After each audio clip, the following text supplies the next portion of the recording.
Welcome to the Witchy Work Wishes podcast, a place to find your weekly inspiration for bringing your personal witchcraft practice into your business, work, and office.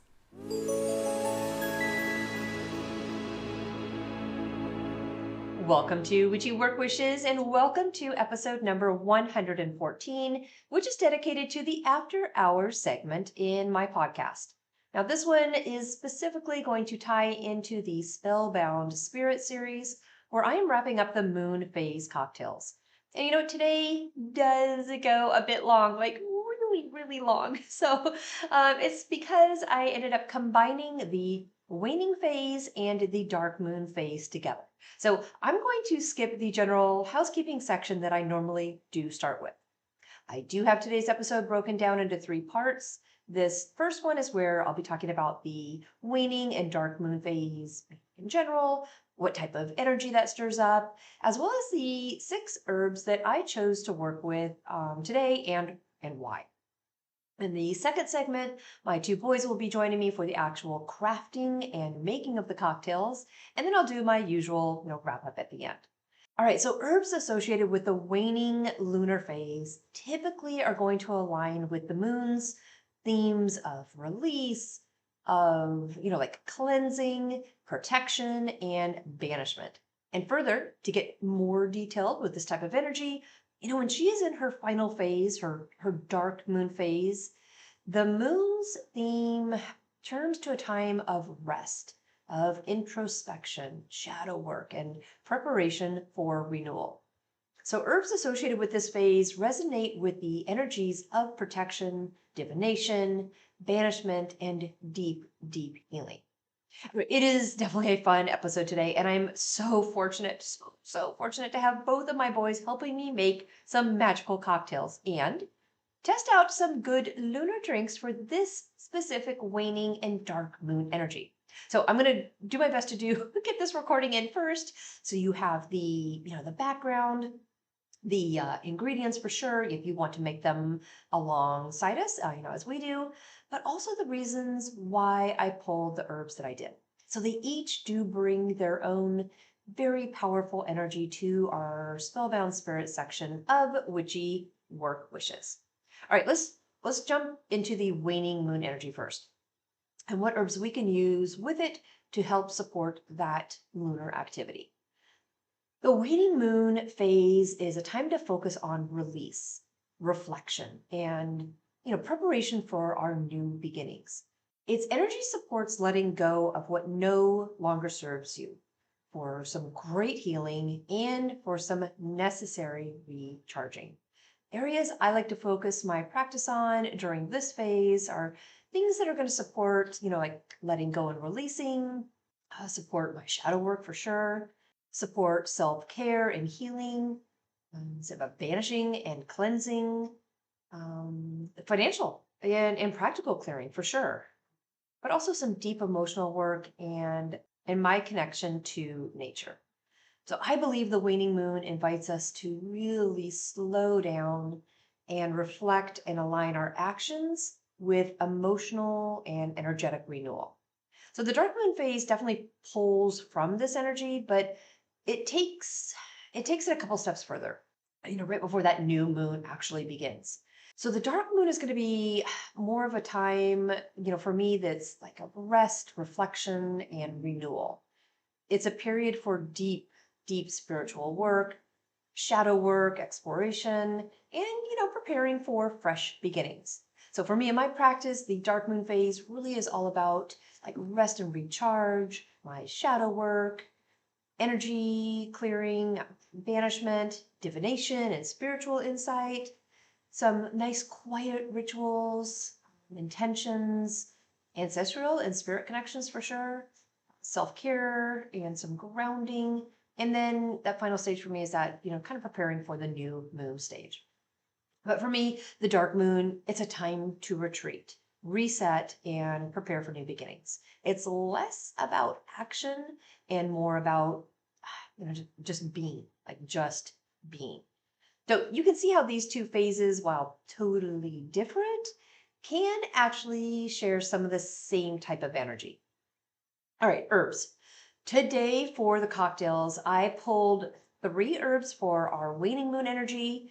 Those are going to be rosemary, mugwort, and lavender. Rosemary, why it's powerful. It is known for its cleansing, protective, and purifying properties. Rosemary is excellent for clearing our energy and releasing negativity and supporting our emotional healing.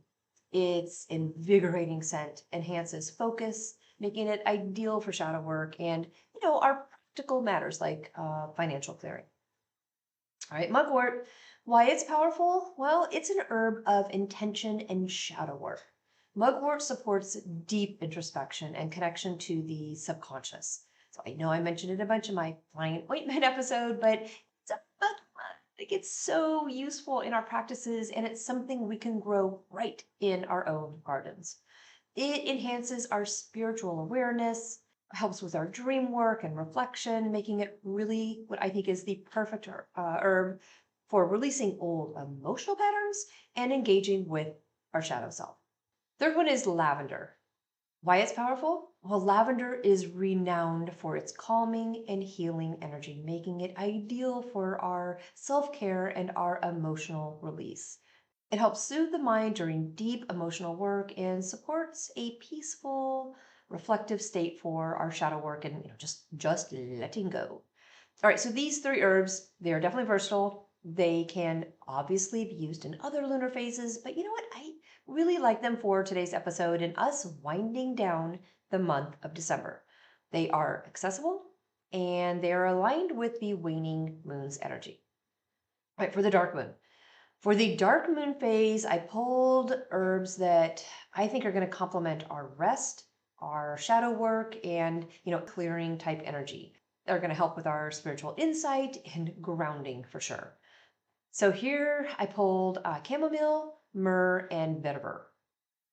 Chamomile, why it's powerful? Well, chamomile is a deeply, deeply calming herb, and it supports rest, self care, and our emotional healing. It encourages relaxation while subtly enhancing our intuition, making it really, really ideal and perfect for those quiet rituals for grounding and for shadow work. All right, myrrh, why it's powerful? Well, myrrh is a sacred herb with strong ties to ancestral and spirit connection, to our divination and to banishment.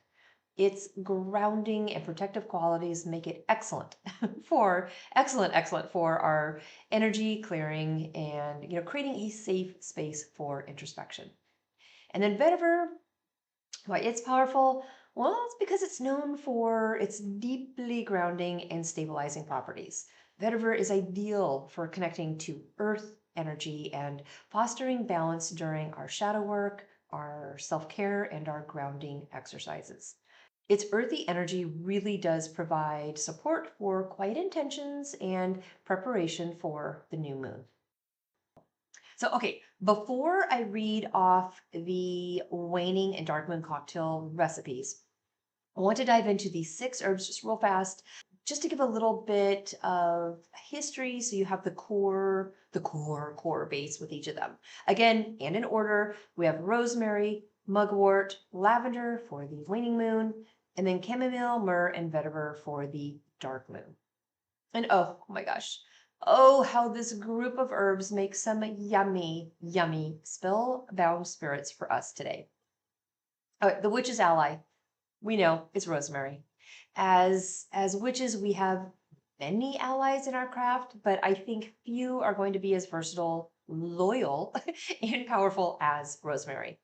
So this fragrant evergreen herb, so common in the garden, holds within it a magical potency that really does belly its humble appearance. For me, rosemary is more than just a culinary herb. It is a sacred tool, a protector, a cleanser, and a guide. So for sure, great in leading off the cocktails today. But let me tell you also why it has earned a permanent place on my altar and in my practice. First and foremost, rosemary is a powerful ally for protection and cleansing. So when I feel the need to banish negativity or create a sacred space, I am going to reach for a bundle of dried rosemary, tied with twine and ready to burn as a smudge stick. Its earthy, slightly piney aroma is amazing when it fills the air in my home, driving out any lingering shadows and stagnant energy. I use it to cleanse my home, my altar, and even myself. Unlike sage, which is often over harvested and certainly sacred to specific indigenous practices, I think rosemary feels like an accessible yet potent alternative for my craft. Now, I also hang sprigs of rosemary above my doors and windows as a ward.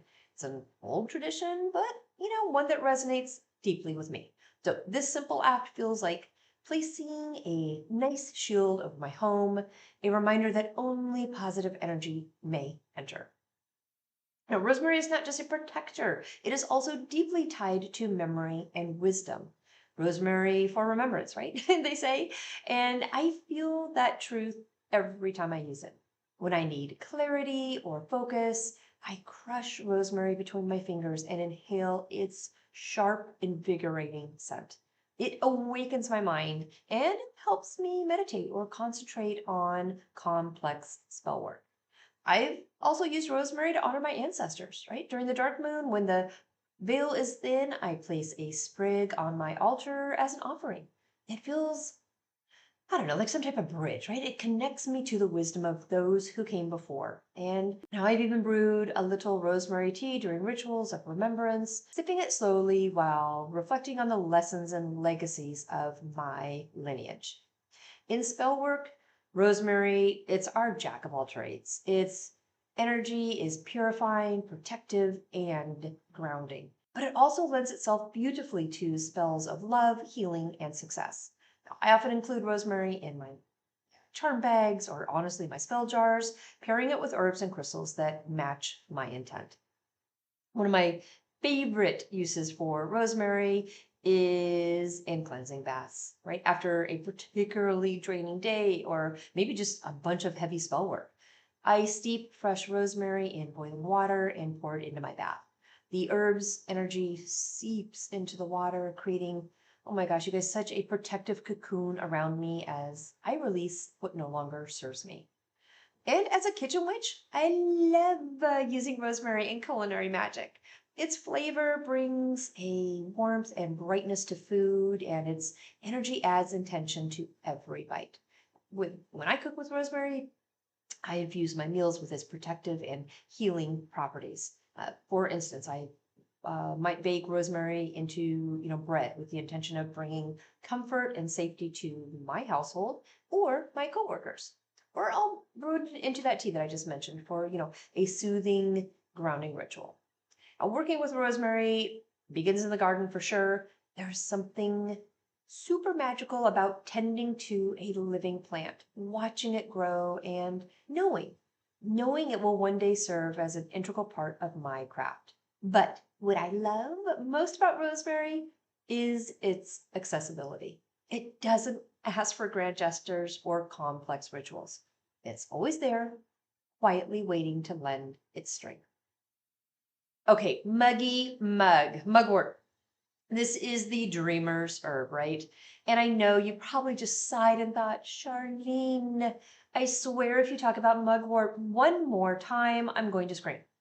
But if I may, if there is one herb that feels like an ancient whisper in my ear, guiding me through the veils of the unseen and the seen, it's mugwort. This herb with its, silvery leaves and strong earthy aroma has, as you know, long been a favorite. Mugwort is the plant I turn to when I seek clarity, intuition, and, connection to the other world. It's not just an herb. It's a doorway. Mugwort is a teacher and a trusted companion on my magical journey. So for me, mugwort is inseparable from the realms of dreams and divination. Its energy feels like you're stepping into a misty forest at dusk where the ordinary just kind of fades away and the extraordinary begins. Now, when I want to enhance my dreams or uncover messages from my subconscious, I brew mugwort into a tea or, create that dream pillow that I've mentioned before. Now, before bed, I steep a small amount of mugwort in hot water, sipping it slowly while focusing on my intention. Sometimes I do tuck a little small sachet filled with dried mugwort under my pillow, but the results are always potent, like vivid dreams, symbolic imagery, and a sense of connection to something that's just greater than myself. Mugwort is great for our shadow work too. It can definitely feel daunting, right?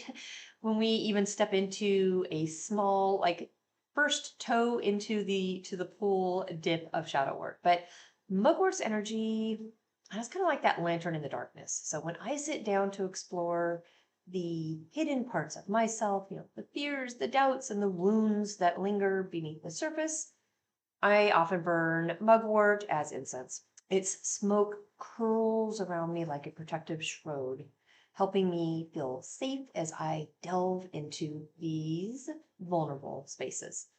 So mugwort seems to have a way of guiding me, gently but firmly toward what I need to confront. It sharpens my intuition and allows me to see patterns or truths that I might otherwise avoid.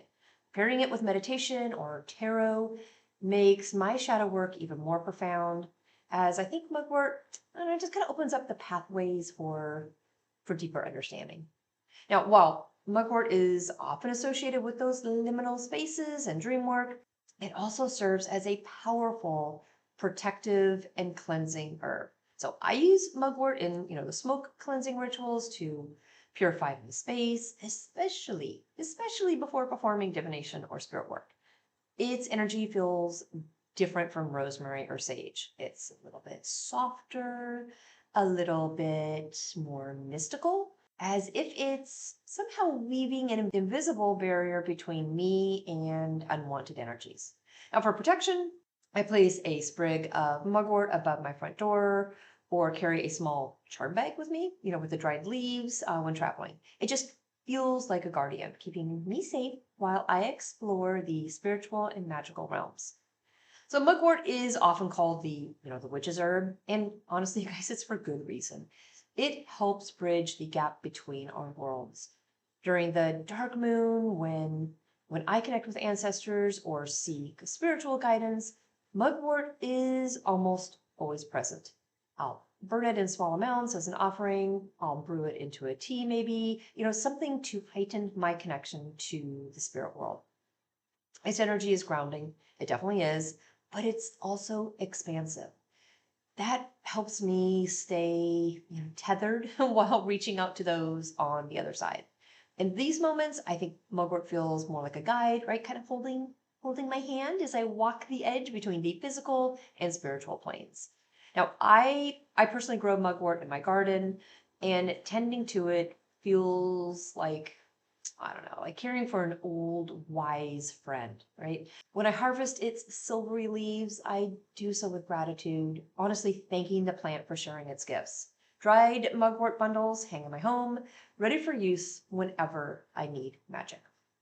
Now, for me, mugwort, while it's one of my favorites, it really is more than just a plant. It's a connection to my intuition, my ancestors, and the mysteries of the universe. Whether it's enhancing my dreams, protecting my space, maybe it's guiding me through shadow work, mugwort is always there and the perfect herb to use during the waning and dark moon phase of our lunar cycle. So mugwort is the herb of the dreamer, no doubt, the seeker, and the witch. All right, lavender is the next herb that I chose to work with. And oh, lavender, gosh, the gentle, fragrant friend that every witch should have by their side, right? It is the herb of peace and power. So this herb has a way of weaving itself into just about every corner of our craft, offering peace, protection, and just a touch of magic to whatever we are working on. Its soft purple blooms may look delicate, but lavender is a powerhouse in witchcraft. So for me, it's the herb I turn to when I need calm in the chaos. I need clarity in the confusion, or I just honestly need a little extra love in my spells. So when the world feels heavy and my spirit feels restless, lavender becomes a little bit of my sanctuary. Its soothing scent is like a lullaby for the soul, wrapping me in a cocoon of calm. So I often burn dried lavender as incense to cleanse my home of negative energy, especially maybe, after I've had an argument or just when that energy feels off. Unlike harsher herbs, I think lavender smoke, it doesn't just clear, it soothes the space. It soothes our energy. It soothes sorry, our soul, leaving behind a sense of serenity. Now, for protection, I sprinkle lavender around my home, particularly near like windows or doorways. It is a gentle but firm guardian, keeping those unwanted energies at bay while inviting peace and harmony into my space. Now, sometimes I even do carry a small sachet of lavender in my purse for personal protection and just that touch of tranquility that on when I am on the go. Now, lavender's magic shines brightest in spells of love. There's no doubt, right? But also spells with healing and emotional clarity. So when I feel my heart weighed down by sadness or stress, I love brewing lavender tea, adding just a touch of honey for some sweetness. As I sip, I imagine the lavender kind of just dissolving my worries and filling me with calm and clarity. It's simple, super simple, but it's a ritual that never fails to soothe my soul. Now, in love spells, lavender's energy is pure and nurturing. So I'll blend it with, things like rose petals, maybe a little pink quartz, uh, you know, uh, similar energy type items that I can add into a charm bag to attract not just romantic love, but that self love, that deep emotional healing love. Lavender just has a way of reminding me that love starts within, right? It's gentle magic helps me nurture that truth. Lavender is also a wonderful ally for our dream work and our intuition.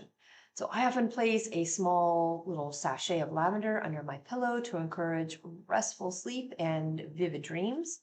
And I think its energy feels, I don't know, maybe like a little soft guide, something that helps me navigate the dream realm with ease. Now, when paired with with my mugwort, it becomes a potent duo for divination, for enhancing clarity, and just calming the mind so I can focus on the messages that I receive. So to me, lavender is self-care in just an herbal form. So after a long day, I will sometimes draw a bath and sprinkle in dried lavender with just a handful of salt. And as I soak, I let the herb's energy just wash over me, releasing tension, grounding me in the present moment. Sometimes I'll add a few drops of lavender essential oil to my temples or, to my wrists, breathing deeply just to center myself. It's grounding for sure. It is grounding energy, but it is gentle energy. It's effective energy. And it all reminds me to, I don't know, like slow down, slow down and reconnect with myself. I think lavender's presence is like a loving friend that's always there to remind me to breathe, to rest, and to find my balance. But let's not forget, lavender's beauty really does lie in its simplicity. It doesn't demand elaborate rituals or complex spells. Its magic is accessible and ever present, whether I'm using it to cleanse my space, soothe my heart, or maybe enhance my intuition. Lavender reminds me that magic doesn't have to be complicated to be powerful. Its soft floral fragrance carries an undertone of strength, a quiet reminder that even the gentlest energies can create profound change. So, lavender is just more than a pretty plant. For me, it's a healer, it's a protector, and a guide. And it is the third herb that we are using today for the waning moon cocktails. Now, for the dark moon herbs, we have chamomile, myrrh, and vetiver. Chamomile is basically our golden ally of peace and protection, right? It really does feel like an old friend, always there with its gentle golden blooms and its calming energy. So to me, chamomile is the embodiment of like a warm hug. It's an herb that soothes my spirit, protects my energy, and helps me navigate life's challenges with grace. While it might seem unassuming, chamomile really does hold a quiet magic that I weave into my witchcraft practices time and time again. So, first and foremost, I think it's going to be an herb to use for calm and clarity. When my mind feels cluttered or my emotions are just running super high, chamomile is my go-to remedy. So I'm often going to brew a cup of chamomile tea as part of my, self-care ritual, especially during the dark moon or after a particularly intense day. Now, as I sip the warm, honey-like brew, I visualize my worries just melting away, replaced by a sense of peace and clarity. And this simple act of connection to chamomile reminds me that even the smallest moments can be magical. I also use chamomile to calm the energy in my home, right? Burning dried chamomile flowers as incense or even just sprinkling them in a cleansing bath creates an atmosphere of serenity, helping me reset both my space and my energy. It's a wonderful way to recharge and prepare for deeper spell work or meditation. Now, while chamomile is often associated with relaxation, obviously, let's not forget it's also a powerful protector. Its energy is subtle, but it is really strong, somewhat like a shield, a soft shield, if you will, that guards against negativity. So when I feel the need for extra protection, I definitely add chamomile to my charm bags or spell bags, pairing it with herbs like rosemary or lavender just for that extra layer of defense. So one of my favorite rituals is to scatter chamomile petals around my home during a dark moon. Now, as I do, I speak intentions for peace and protection, trusting that chamomile's golden energy will hold space for harmony and safety. Now, chamomile has a bit of a playful side to it, often associated with luck and abundance. So when I need a boost of, good fortune, I might sprinkle chamomile into my wallet or add it to a charm for financial prosperity. It's sunny, it's it's got that optimistic energy that reminds me to stay open to opportunities and trust the flow of abundance.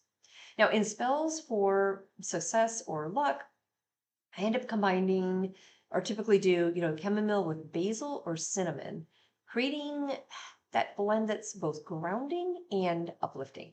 So whether I'm working on a project or, starting a new venture or simply seeking clarity, chamomile offers that little gentle nudge of encouragement. Now, chamomile's calming nature also makes it an excellent ally for dream work and divination. So when I feel the need to explore my subconscious or receive guidance, I'll brew chamomile tea and sip it before bed, setting an intention, for clarity in my dreams. I've found that chamomile opens the door to gentle, meaningful messages, helping me connect with my intuition in a soothing way. So what I love most about chamomile, honestly, is just going to be its simplicity. It doesn't demand elaborate rituals or complex preparation. Its magic really is in its accessibility. From the tea that I drink to calm my nerves to the petals that I scatter for luck, whatever it may be, chamomile reminds me that some of the most powerful magic really does come from the everyday moments of connection with nature. So it really is our golden ally. It's an herb that brings peace, protection, and positivity into our craft. Its magic is soft, but it's enduring. It's that little reminder that even the gentlest forces can create profound change. All right, next I pulled myrrh, which really is our ancient spirit guide. There is just something timeless and sacred about myrrh. So I do not work with this very often, but when I do, I feel there is a connection to the ancient world, to the rituals and ceremonies that have spanned centuries. So myrrh it's not just an herb, it's a gateway. It's a gateway to the divine. It's a link between the physical and the spiritual realms. Its deep, resinous scent carries the weight of wisdom and protection, making it one of probably our most treasured allies in our craft. So one of the first things I notice about myrrh is its profound protective energy. So when we feel vulnerable, whether whether it's spiritually or emotionally, we can burn myrrh resin as part of a smoke cleansing ritual, which is going to bring out that really, really earthy, grounding fragrance that's somewhat of a shield, kind of wrapping us in safety and then anchoring us to the earth. Myrrh can be combined with frankincense for that added layer of protection. So together, those two are definitely going to create a sacred atmosphere that will not only clear negativity, but also invite positive, divine energy into our space. So myrrh feels a bit like a guide. Like if we're going to seek connection to the spiritual realm during the dark moon phase, or during Samhain for sure. But it's going to be that guide when the veil between our worlds is thin. So we can burn myrrh on our altars to honor our ancestors and also to invite their wisdom. Its rich, ancient scent feels like a key, right? A key that is unlocking doors to messages and insights from beyond. We can meditate with myrrh. It can help us enter that trance-like state, which is going to be perfect for divination or spirit communication. We can pair it, honestly, with mugwort. Back to muggy mug. We can pair it with mugwort to enhance our intuition and focus, allowing us to receive guidance with clarity and intention. So myrrh's energy, it's grounding for sure. Number one is going to be grounding. And it helps to ensure that we remain steady and protected even as we reach into the unknown. Myrrh's magic isn't just spiritual though. It is deeply healing as well. In rituals for emotional release, or shadow work, we can use myrrh to help let go of pain or grief that no longer serves us. Myrrh's energy is steady and reassuring, encouraging us to, face those inner shadows with courage. What I love most about myrrh, though, is just the grounding energy. It's both celestial and earthy, connecting us to the divine while keeping us rooted in the here and now. When it feels chaotic, right? When life just is coming at us and feels chaotic or unsteady, we can turn to myrrh to kind of bring us back to that center point. Whether we are meditating, journaling, if we are simply reflecting on our day, myrrh's grounding scent is going to help us find balance and focus. I think myrrh's just a teacher with this, right? Myrrh's a guardian, it's a guide. Its magic is ancient and wise, offering protection, healing, and connection to the divine. It is a great, great herb for dark moon energy, bringing in that steady presence and reminding us to be grounded, protected, and ready to embrace the mysteries of magic. So lastly, I pulled vetiver. Now, vetiver is our earth's anchor, and you're going to understand why I saved this herb for last when I describe it. When we need to feel rooted, when we need to feel steady and unshakable, head to vetiver. This earthy, grounding herb is like a deep breath after chaos, a reminder of the strength that comes from being connected to the earth. Vetiver is the herb I turn to when I need to just steady my energy, to fortify my boundaries, or to dive deep into the mysteries of my craft. Its scent is rich and smoky, but it just feels ancient, as though it carries the wisdom of the earth itself. So vetiver is going to be our anchor if we need something in times of uncertainty. So when our minds are racing, when we feel untethered, we can call in its grounding energy just to bring us back to center, right? Vetiver is a quiet but powerful protector too. Its energy, it's not flashy, it's not aggressive. It feels, I don't know, it feels kind of like a fortress made of stone, something that is strong and enduring. We can use vetiver in spell jars or, charm bags for protection, combining it with herbs like rosemary, maybe a bay leaf, something for that little extra layer of security. So when we feel overwhelmed by other people's energy or the weight of the world, maybe, vetiver is going to help us reclaim our space and fortify our boundaries. Vetiver is also an ally for deep spiritual work, whether it's shadow work, divination, or just connecting to the earth's wisdom. When we dive into our subconscious, vetiver can help keep us grounded, allowing us to explore difficult emotions, maybe some hidden truths, but it allows us to do it without feeling lost.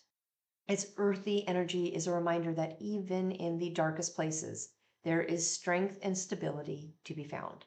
So during rituals for, our self-reflection, maybe transformation, we can burn vetiver incense or even include it in a bath blend with a little hit of lavender or maybe a little hit of chamomile. But something that we can use as we soak to let the grounding energy anchor us, providing that stability that we need to face our inner shadows and just emerge stronger.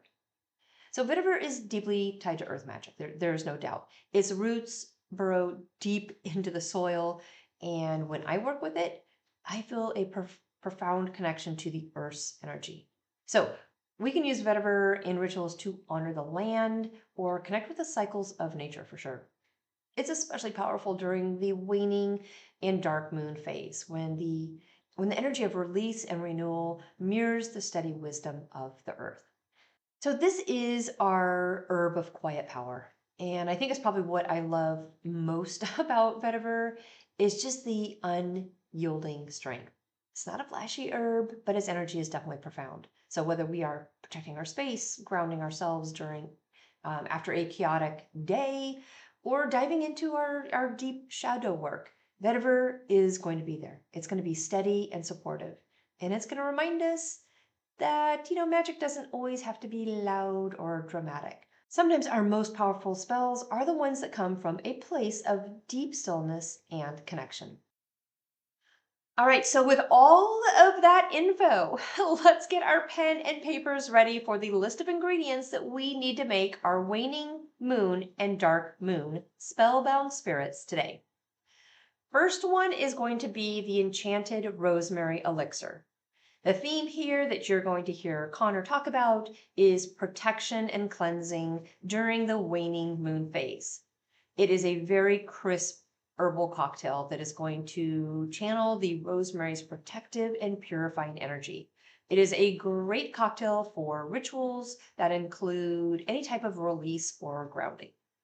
So for the enchanted rosemary elixir, you are going to need 2 ounces of vodka, 1 ounce of fresh lemon juice, 1 ounce of rosemary simple syrup, sparkling water or champagne, and then a sprig of fresh rosemary for garnish. In a shaker, you're going to combine the vodka, lemon juice, and rosemary simple syrup with ice. Shake well, strain into a glass filled with ice. Top with club soda, sparkling water, or champagne, and then garnish with a fresh rosemary sprig and a slice of lemon. Set your intentions when you're doing this one, you guys. Set them for protection or just cleansing as you sip this cocktail. For your rosemary simple syrup, if you do not know how to make it, everything's even Steven. So it's 1 cup of water and 1 cup of sugar. You're going to need 4 sprigs of rosemary. Simmer all together until the sugar dissolves, and then let it cool and steep for about 30 minutes. Strain out the rosemary, and you've got your rosemary simple syrup. Next one is with Muggy Mug, and it is going to be the Mugwort Moon Tonic. Our theme here is working with our intuition, maybe a little bit of dream work, definitely during the waning moon phase. So this is a bit of an earthy cocktail if you're not used to tasting mugwort. It is going to help us connect to the dream realm and enhance our intuitive insight. It really does make it an ideal cocktail for the waning or dark moon phase. So ingredients here for the mugwort moon tonic are going to be 1 ounce of mugwort tea, 2 ounces of whiskey or bourbon, 1 ounce of honey syrup, and then a dash of orange bitters. You can throw an orange peel or cinnamon stick in for garnish. Brew your mugwort tea first and let it cool. Strain into a shaker with ice. Again, that is 1 ounce of your mugwort tea. Add your whiskey or your bourbon, whatever you decide to use. Add a 1 ounce of your honey syrup and a dash of orange bitters. Shake gently, strain into a glass over a large ice cube, and then garnish with a curl of orange peel or a cinnamon stick. Now, on this one, sip it nice and slow while meditating or even pulling cards, right? Allowing mugwort's energy just to guide you. Next one's going to be the lavender love fizz. This one's going to talk about like calm and, connection, focusing on some self love and self care during the waning moon phase. This is going to be a cocktail that really is going to be focusing on harmony and our emotional healing. So for this one, we are going to need 2 ounces of vodka or 2 ounces of white rum, 1 ounce of fresh lime juice, 1 ounce of lavender simple syrup, and 3 ounces of sparkling water or champagne. You'll want a little sprig of lavender or some type of edible flower for garnish. In a shaker, you're going to combine the vodka, the lime juice, and the lavender simple syrup with ice. Shake it gently, strain into a cup or, wine glass. Top with sparkling water or champagne, and then garnish with a sprig of fresh lavender or that edible flower.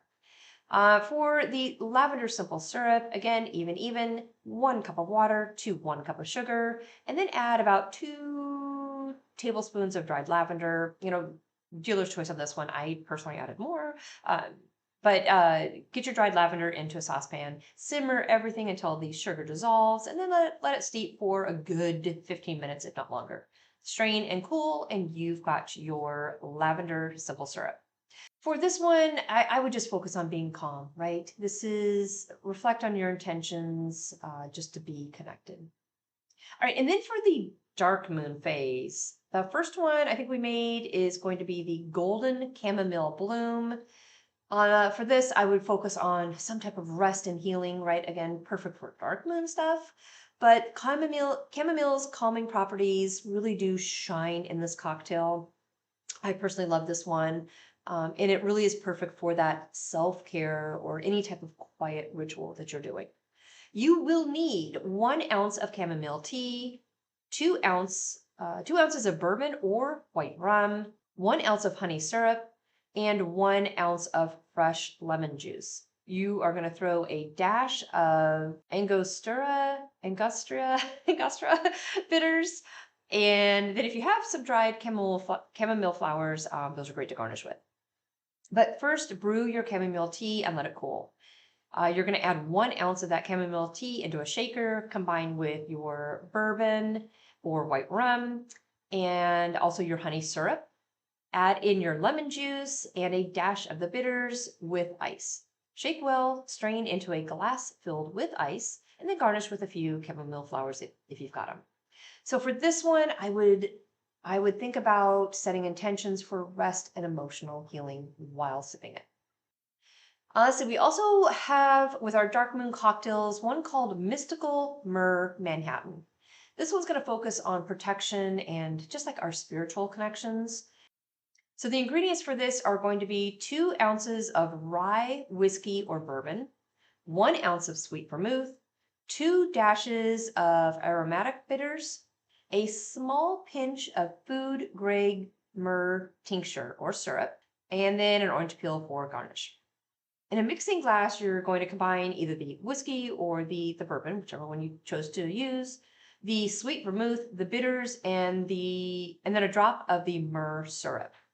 Add ice and stir until chilled. Strain into a chilled martini glass if you have one, and then garnish with a twist of orange peel to invoke protection and connection. For this one, it's great to sip during rituals that you had that are spiritual in nature, and for sure after, grounding meditations.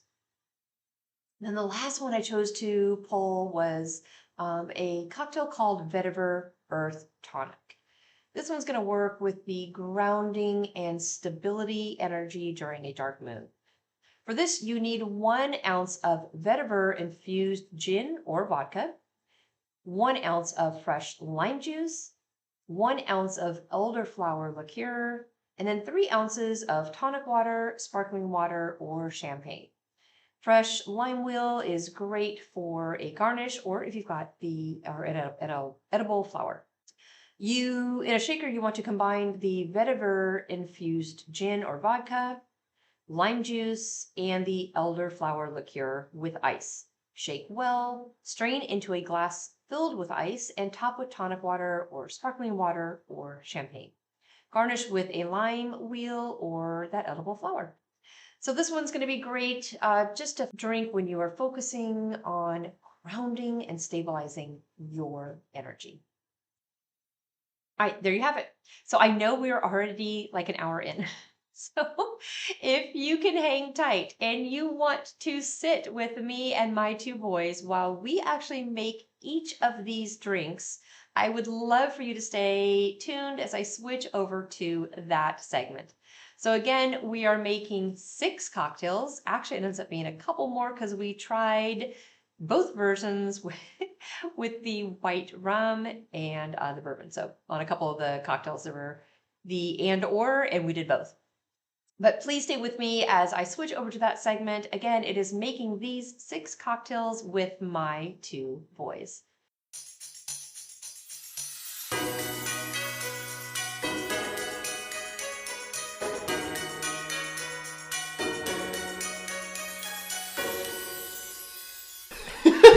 All right, well, I am back and I have my 2 boys with me this December helping me with the Waning Moon and the Dark Moon cocktails. Checking in for Connor here. Hello. Hello, Connor. Stands up. Taylor. Hello, it's good to be back. All right, boys, so I just went through with all the listeners what the type of energy we are working with, the herbs that we're pulling for today. So we are actually just jumping right into it. We're making some cocktails. Okay. So the first 3 herbs that we want to pull and work with for the waning section of the moon phase is going to be rosemary, mugwort, and lavender. So Connor, what do we have for our first drink that pulls rosemary in? Alrighty, for the waning moon, the first one on the docket is the enchanted rosemary elixir. Love it. Okay. Sounds great off the bat. That's just we're already off the box. We're already good. Yeah. Okay. Which one's that one? So what does Taylor need to pull? So I've got all the ingredients ready to go for you guys. What does he need? Really quick, Taylor. I'm gonna set the stage. Okay, what do we got? What do we need? So the theme is protection and cleansing during the waning moon phase. Okay, good. This crisp herbal cocktail channels Rosemary's protective and purifying energy. Nice. Make it perfect for rituals of release or grounding. Okay, good. So that's great. Now we gotta set the That's a good way to start. What do I need to get Ingredients. This is for 1 single glass. Okay. We're gonna have 2 ounces of vodka or gin. We're doing vodka. We chose vodka. Yeah. We want to give the option, just preference of liqueur. Okay. What else does he need? 1 ounce fresh lemon juice. Oh, Taylor, I've got the lemon juice in the fridge. We already have it pre-made. Well, I did freshly squeezed lemon juice and lime juice ready to Get go. rid of the game. Just grab both of them out. Is it this one? Grab both. That one is. What's the other one look like? Starker? That lemon lime. Lemon. That's your lemon. Yep. Okay. Sweet. Look at you, Mom, crushing it. Right. So I've done these. This is the last of my cocktail section. And Annika and Connor helped me before. Grammy helped me with some. That was a great episode. The fresh orange juice, fresh lemon juice, fresh lime juice, it kills it. Like you need it. Okay, what else do we need? And I feel like that also goes to like fresh made margaritas. When it's freshly squeezed, it's not the overly sugar. Yes. It's just so much better. It makes so a much difference. more wholesome. For sure. Home energy. Next up is 1 ounce of rosemary simple syrup. Okay, that is going to be. Let me show you which one. A lot of options here. And we do have the recipe for rosemary simple syrup. That will be down below. That one is. Do we want to do champagne or this isn't the champagne one, right? Sparkling water. I've got the sparkling water up next to the mead. Next one. Yeah. Next yeah. one. Okay.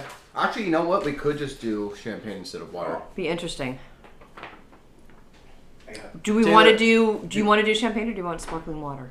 Let's get fucked up. Let's go. Let the record show we are recommending champagne over water. We're not here to mess around. It's Yule time. That's right. So that is all the ingredients that we're gonna need for this wonderful beverage. Okay. Should I go through the instructions on how to combine it? Let's do a quick one there. Okay. Instructions, quick overview. Wait, I'm not ready. Oh, are we opening? Because I will toss this in a heartbeat, so I can drink that. Yep. Connor, you ever been hit with a cork before? Yeah, I'm gonna find out. We're gonna walk around and find out. Here we go. We're not editing any of this. Oh my gosh. Wrong Okay. uncut, baby. Uncut. There it is. There's the accent. Okay, let's hear it. Champagne. Yep. Champagne pop. Woo! Hey! Here we go. Full time. Here we go. Okay, what do we do for this cocktail? In a shaker, Taylor. Shaker? Is this a shaken or stirred kind of drink? Is it? What is it? In a shaker. Okay. In a shaker. In a shaker. We got the shaker. I think this is a shaken drink. Okay. Yes. But Okay. there's bubbles. It might be a stir. Okay, all right, hit me. Oh, yeah. In a shaker, combine vodka, 2 ounces of vodka. Is that recommended? We can push it to 3 since we're gonna be splitting it. No, because that means because I don't know if I have enough for everything. Okay. Let's make it. We can come We back. have plenty of vodka. But I don't.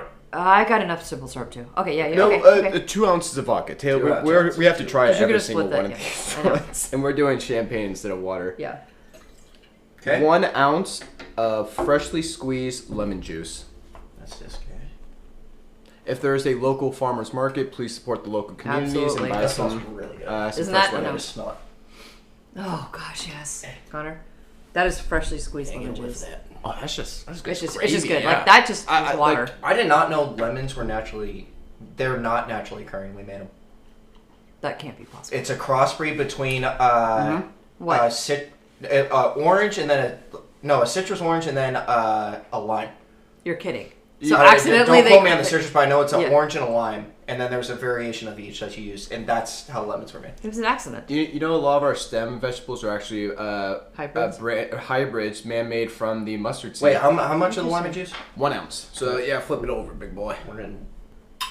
But Taylor, that is fascinating. I did not know that. Oh, And I how knew that. healthy I it is. read a about good that the other It's day. interesting. I It was was an like, accident. I had no idea. we got a little hybrid. Okay. What else do we have? 4 sprigs of rosemary in a saucepan. What does springs mean? Oh, I think you're making the Never simple mind. syrup. I- It's already made. I pre-made. But My bad. will you just let the listeners know how to make a simple syrup? It's super easy, guys. Gotcha. It's even Steven, but go ahead and let them know. So sorry for that one. I mixed up the paragraphs and I read the simple syrup one. So quickly, I will read through that. Combine 1 cup of water, 1 cup sugar, 4 sprigs of rosemary in a saucepan. Yeah. It's important to simmer until the sugar dissolves and then let it slowly cool and steep for 30 minutes. Yep. Then slowly strain out the rosemary.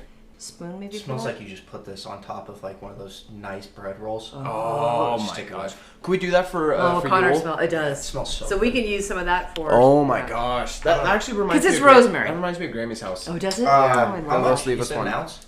Oh yeah, 1 ounce of vodka, rosemary simple syrup. You're still on the vodka? Another ounce of vodka? No, No. it's like that one meme. Remember, it's like 2 ounces of vodka. She's just pouring the whole thing Oh, that in there. actually poured way better than I thought it would. Look at Okay. Taylor Okay, over Look at there. Taylor. An ounce of that. Okay. So Can I get then- a little napkin there? Yes, let me get Towel you or something. So here it is shaken, but you're going to be pouring the sparkling wine, the champagne, on top.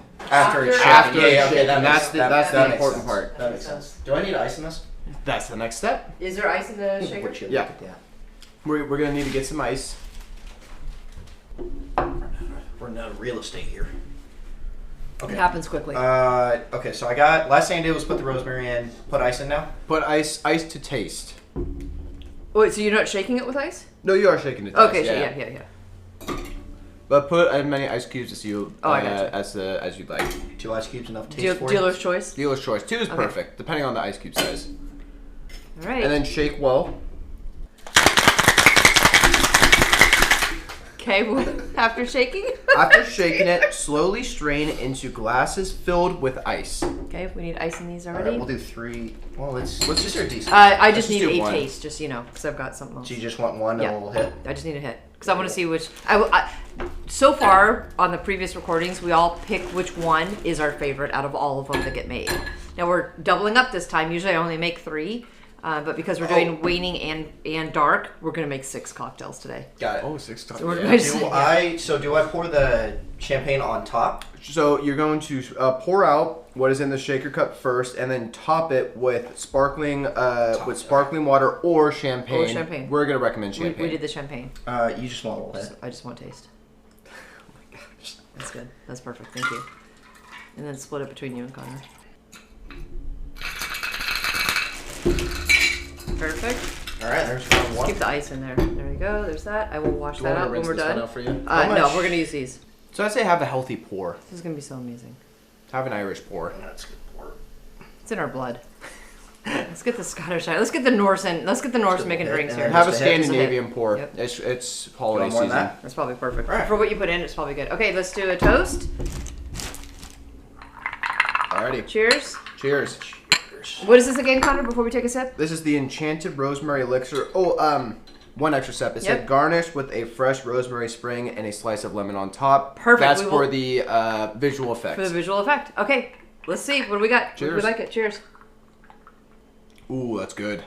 That is good. I'd say it's literally tastes like if you were to those generals we were talking about that has like the rosemary on top. Oh, yeah. Yes. It's like a really good smooth. If you like rosemary, then This is your this drink. If you that's like, and pretty I awesome. love that is pretty. Yeah, that's I really think good. yeah, it's You could smooth. put It's more light. vodka in that too. Yeah, so if you Because wanted there's- to, There's no bite to Yeah. that. There's no with bite. with how we did with the measurements and instructions, you don't taste vodka at all, which is dangerous. And that's those are the holiday It's drinks dangerous, that yeah. catch up to you real quick. So I we- love this because I love rosemary. yeah, it's very home.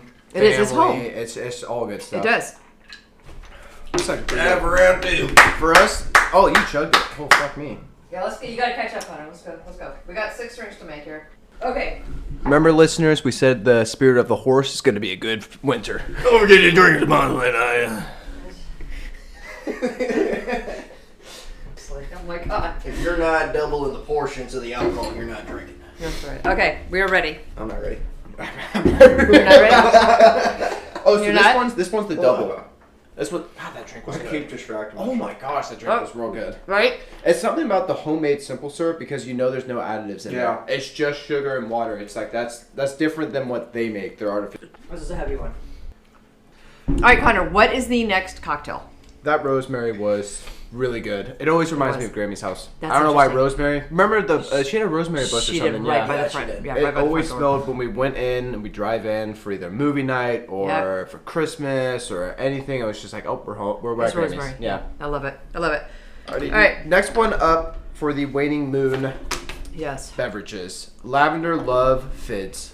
So good. A fizz is always going to be good, and lavender is such a staple in our practice. So Oh, this yeah. is a big one. Okay, what do we got for lavender? So our theme is calm and connection, Yeah. focusing on some self-care during the waning moon phase. That's gravy. Love it. Super important, right? That's what? The fragrant cocktail soothes the soul and inspires love and peace.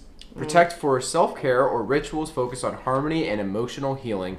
Love it. Love it. So I love good. it. Love it. Love it. Okay, what does Taylor need for this cocktail, or what do the listeners need if they're making it with us? We're going to be making 2 because this one calls for one or the other that we were like, hey, we need to try both just to see which one we prefer, and we encourage the listeners to do the same. I think We're so double too. dipping. We are double dipping. Only because I don't know. You know what I mean? I don't know.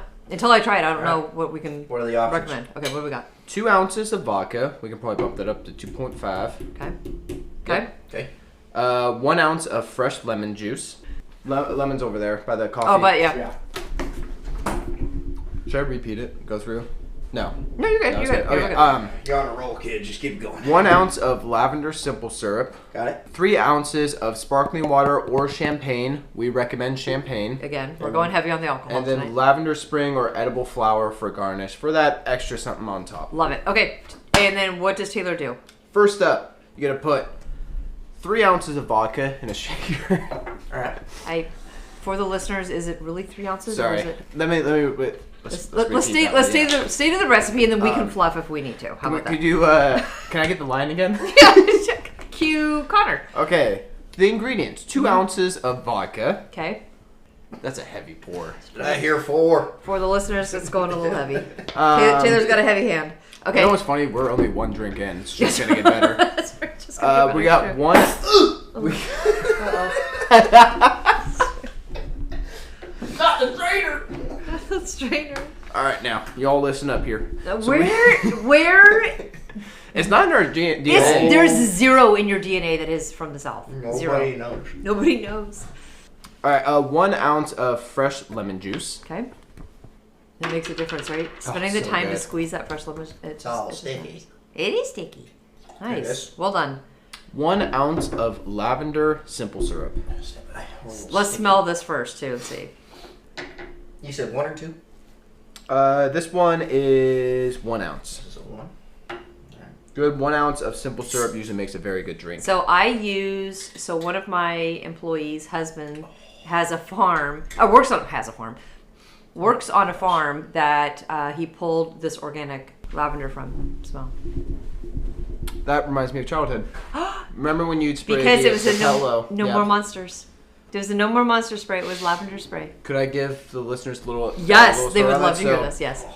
Taylor and I, when we were really young, Mom would come in for before we went to bed and put a lovely lavender spray on our pillows. She's like, no more. Was it no more nightmares?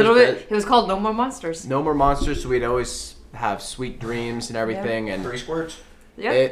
it makes a difference because It does. lavender is so calming, so healing, and just very nurturing. It's a natural way just to say goodnight. And then when you smell it, if you repetitively do it, you start cueing your body for those signals of, oh, I smell lavender. It must be time to go to bed, right? You start getting that repetitive, yeah. Okay, Taylor. I know, I did not make it really easy in my mason jars here, sorry. So now we're going to be going into the crafting portion of Okay. it. So you put all of that at first into the shaker. She's in. Place 2 ice cubes in there. We have bigger ice cubes. If you have smaller, I recommend 4. 3 to 4, crispy 4. Nobody I likes the agree. small ones. No one likes the small ones. Size Gentlemen, matters. This is supposed to be PG. PG. That's implying for ice. Talking about ice. Nice. Hit me. Disney would still hire us. So we're still in the we haven't gotten to We're Disney eligible. Yeah, we're just You're still in the range? Actually I wouldn't accept. Let's Actually, make it after the firm. last Deadpool movie, I say you were still in the range. If he could do that with Disney, then yes, we're you in guys there. are in the range. Even though we're more DC. I know. 2 ice cubes in. Do you have that in? No. Okay. Jumping out. All right, then you are going to shake gently. You said it's a gentle shake? Firm shake, That's not gentle shake. Yeah. Firm or gentle? Just make sure not to break up the ice cubes, but it's however, just shake it well. That's gentle. That implies more than the size. I think you want to get in there. There it is. Yes, because that gets everything cleared. And cut. Okay. And cut. Okay. So then you're going to pour Over ice or no ice? with ice. With ice? Okay. Thank you. Oh, Okay. wait. No? No ice? Strain into a cup or wine glass. Top with This one is not with ice. This are we one doing? is not with ice. What are we I'm doing? so sorry, listeners. It's all good. It's all good. What are we doing? We're So good. We're you're still going good. to okay. Next step after Yep. shaking, pour into a cup or wine glass. Okay. So I would say not too much champagne, right? We just want to give it a little fizz, or what are we thinking here? Fizz and a half. It's top with water, sparkling water or champagne. I would say just a little dash. We don't want this to overpower. Here. Yeah, All it right. wants to be more complimentary. Oh, Everybody likes bubbles. Everybody likes bubbles. Okay. Cheers Cheers. to the waning moon. Ooh, that's good. Smooth. You don't taste. I'd say that literally tastes like a bedtime drink. Yeah. Like that tastes like something you drink an hour before bed. Right? This could be like the waning night. This is last drink of this the is night. your Not like Yes. like how people use port. Yes. That's your last drink at night. Your that's cordial. How, yeah. I Like would a do cordial. That. That's This what I would would be use it. this for. So think about lavender, the self-care, like taking care as the moon is, getting less and less. We're gonna take care of our bodies. Yeah. Perfect thing right before Alcohol is the exact reason for taking care of your body, but it's a compliment after. We're supposed to be like focusing on a hard day work, and you come home and you need something during a waning moon. It's good. It's really good. I like the lavender simple syrup. Mm-hmm. This would be just as good with sparkling water, not champagne though. It Champagne would, yeah. is adding a twist to it for sure. Yeah, sparkling water would be okay. It Good. really would. It would be good. It really would. Champagne, I feel like, does add a little bit more of like the celebration aspect For sure. to it. Yeah. I like it though. I like it too. Okay. Okay, I gotta say the next one. Like I love this. The first two, the rosemary and lavender, love. The next one is mugwort. We gotta do white rum. Oh, you're right. You want to know what's really scary See, about that last drink? What? I put 4 ounces of vodka in there. You can't taste it. Cannot put taste it. 4? 4 ounces. Did it ask Saw for me before. 2? It asked for 2. Task for 2. Well, and he we said, still have this much lavender? Really? get that. You can't taste it. You could double the vodka up. You're not gonna know. Good God. Okay. Okay. I do want to try this with the rum. Is that okay? Yeah, let's do Okay, it. let's do it. Because I'm Use curious. it for something. Alright, So so we're let me- doing the same thing, but with the rum. Yeah, is that okay? I don't know if it's gonna taste any different. Do we need to rinse out Rum, yes. Well, but I think the lavender is just gonna overpower it. No. Not the way you're making your drinks. Super fast. Sorry. See, Alright, let's try again. we're not the right call. We're the last call, but we're a good time. But it's gonna be fun. You made a rinser? Oh yeah. You want me to smell it? Here we go. Okay. So am I doing 4 ounces again? Or you just want to do 2 for this? Let's do 2. Alrighty, listeners, we're doing part 2 to the Lavender Love Fizz. I think this is good. It gives everybody the option, or at least our opinion of it. There's a lot of Ragnar here on that mic. I know, because every time I record, he's like he's in with me. Well, he's passed out right now. Well, okay, so that helps. Okay, so Connor. This is the second option. So we wanted to make both just to see which one we prefer. Yeah. Just because probably we're going to be making this during our Yuletime celebration. For sure. Yeah. Rum has a very specific, for me, it has a very specific taste and flavor to it. So, right? You want to whiff out the bottle, son? That's just gonna scream high school to me. Rum That's does? what Are it you did, kidding? too. Seriously? Oh. Does it? Oh yeah, that's high school. Oh my gosh. No, it's I did Captain not Morgan. You know, it's cheap and drink easy. rum. I know. No one's gonna be blinking an eye Okay, at but the let's bottom of it. try the lavender with the rum option. So what is it again? So it's going to be the exact same steps. 2 ounces of white rum. Okay. 2 or 4. 2. Yes. We'll do 2 on this one because we still have like 5 more drinks. Well, That's we Exactly. got 2 and some change. Yep. 1 ounce of fresh lemon juice. Hold your horses down. Okay. Barely got my socks off. Yep. Lime juice. Lemon or lime? Lemon. Oh, this one's lime juice. We gotta redo the last one because we used lemon. We gotta redo it. We have to redo it. Why am I reading? Why? No, it's okay. It's okay. Okay, let's start over. Okay, It so kind of worked. so let's just start over, Okay. and we're gonna start with the rum. Okay. Okay, Connor, what is our next drink for the waning moon phase? What do we got?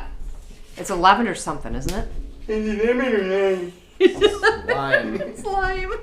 What's weird is that the lemon. Should we actually tell works. everybody what just happened? Yeah, You guys, we're starting over because The you youngest know when messed up. you just make a drink with lemon juice, then you're just in the lemon juice mode. Yeah, more alcohol. And we just did a whole segment with It's all going in. it's all going This in. is Okay. uncut. This is Raw and uncut part 2. This is raw. You gotta Okay, give so the let's- people what they So want. I made the mistake. uh-huh. Shame. I read it fast, Mm-hmm, and it's supposed to be 1 ounce of fresh lime Lime juice. juice, okay. Lime, not lemon. Okay. So we're going to, instead of making the vodka over again, we're just going to go straight into it with the rum. With the rum, because we started it. Okay, so And- we've got how many ounces of rum? Rum, same as before, 2 ounces of white rum. Okay. All right, Dan. We're using the Captain Morgan brand, not brand plug-in. Yeah, we're not. it's a just- white rum. this is Okay. a white rum. You paid for that sponsorship. Yep, they're paying for my college, man. I'm pressed up against the wall here. This is it. And then how much lime juice? 1 ounce of freshly squeezed lime You juice. might want to give that a quick shake. The lime juice. Love it. Yep. Okay. 1 ounce of freshly squeamed lime Squeezed? Squeam? Squeamed. juice. 1 ounce of freshly squeezed Squeezed lime juice. Okay. Okay, it's in there. Okay. Now what's next? I'm struggling over here. That's the fun of it. 1 ounce It is. of lavender simple syrup. Hold on now. Okay. All right. Lavender simple syrup. That's a small side, right? Mm-hmm. That's a big sprig of lavender right there. Good job. Straight from the source. Yep. All right, next. Ice and then shake it. Love it. Shaken or stirred? Shaken. We gonna put ice in there? stirred. Huh? Did you already put ice in there? I ain't put nothing in there. Just remember, shaken, not stirred. And Connor, is it poured over ice or no? Not stirred. Is there ice in the cups? Is this No a ice, gentle no shake ice. or get after it? Get after it. Oh boy.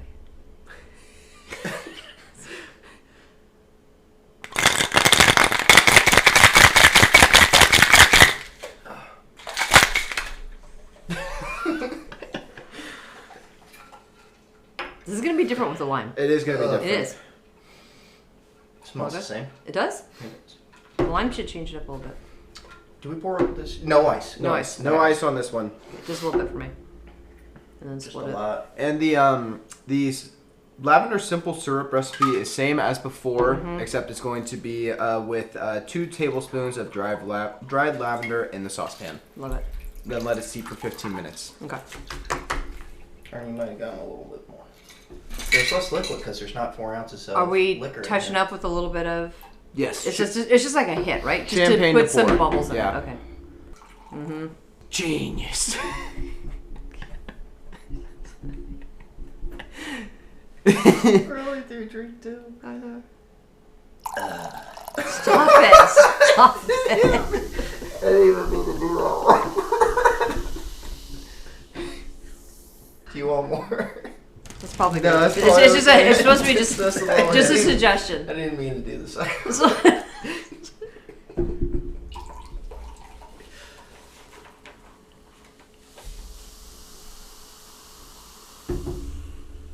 All right, cheers. Another waning Cheers. moon.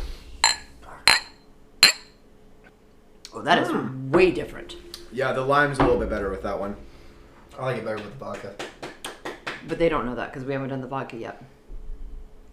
We have to start over with the vodka. I thought we were raw, not cut. No, because we did lemon juice instead of lime juice. So we don't know if we like it better. Let me know if we want to switch places so I can craft and you can read it off just so I'm not chimping. all good. I probably shouldn't be reading. I really like this. The white rum, it doesn't taste like rum to me. That tastes good. The lavender does. Let's Yeah. keep it rolling. Keep Keep the party moving.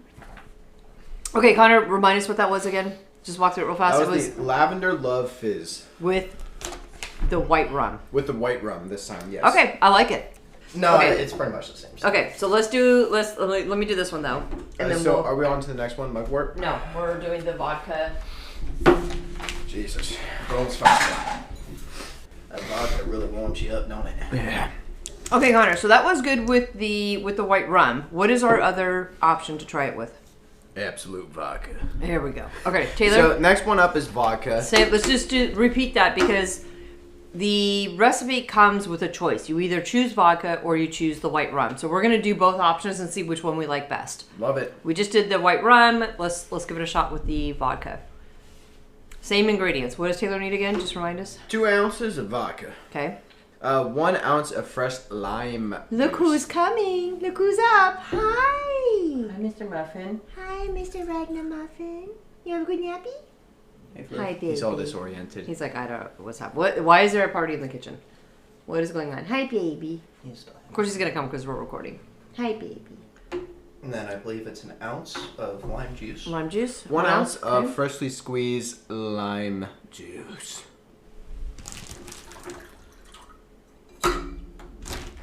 Okay. I think we got ahead of ourselves there. Hey, Rag.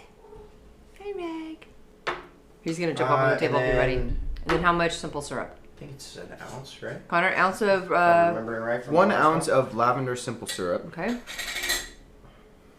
And so it does call for 3 ounces of champagne on top. So Oh, 3. Now we know. Now we know what to do. Okay. It's a light pour on top. So you know what he could do? He could shake it, pour the 3 ounces in, and then, then pour strain it out, it, right? So yeah. we know we've got the right amount. I like that.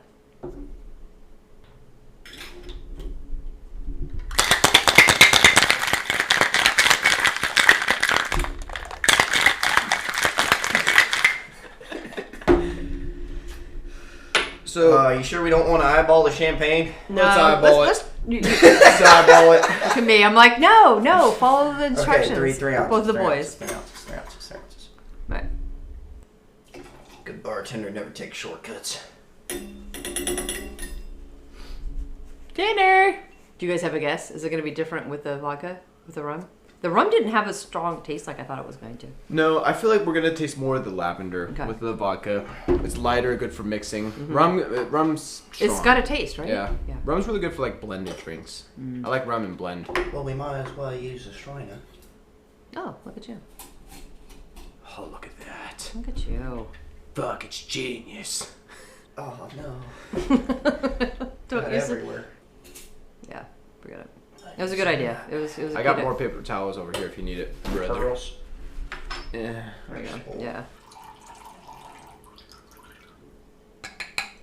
All right. To our second/third waning moon cocktail. Cheers. Cheers. I like that more than the one prior. Same. Yeah. I like the Vodka better. Yeah, Same. the vodka is better, and with the lime, it's better. Unanimous. It's better. Yep. Okay. Amazing. All right, let me clear out. It's a little sticky over here. Yeah, you probably are a little sticky, and I can fix that. Oh, Nana sent in. Today's a full moon. Today's full moon is called the cold moon. It is. Yeah, Nana just Nana said said that? Yeah. She's been doing that. Oh yeah, she'll always send us a full moon. This is the light. Text her back, say it's a pretty big full moon. It's the last full moon, and there's a lot going on. The last full moon of the year. It is. It is. But it is a very significant full moon, and it is the cold moon. We're gonna need a mugwort. Hey, Ragnar. Yeah, this is gonna be my fucking shit. I'm telling you right He now. doesn't like fans. He does not. He eyeballs It's the every first thing he fan does. with hate. Ragnar. Rag, you wanna help? Over here. Ragnar Muffin, hi. We're making cocktails. You want to come help? You can give me a helper. I love this table. We've always had it. For a long time. Okay, people. All right, Connor, what is next? This, I'm going to tell you, I'm not going to play favorites, so I'm going to stay open-minded, but this might be a favorite. This is almost like an old-fashioned, Taylor. Yeah.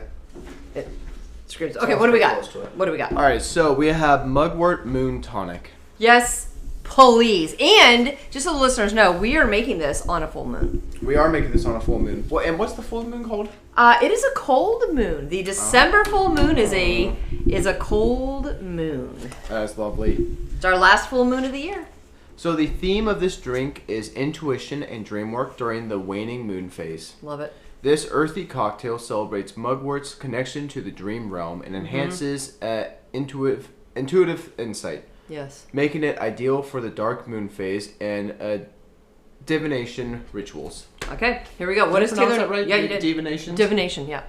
So the ingredients we're going to need today, you're going to need mugwort tea, you're going to need whiskey, we chose bourbon, It's Kentucky straight bourbon. we Never chose mind. bourbon. Bourbon whiskey barrel finished with So we 10 have, virgin French oak stage.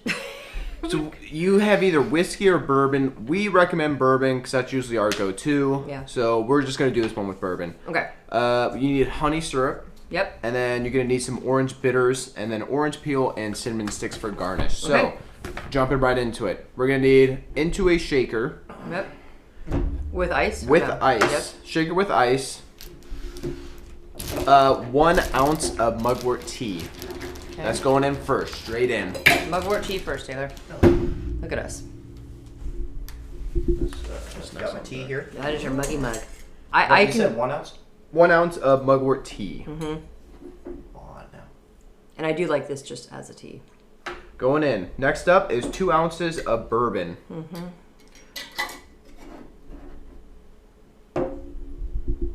You gonna pull heavy on that bourbon? What's It changes the ratio. What's the vibe of the room here?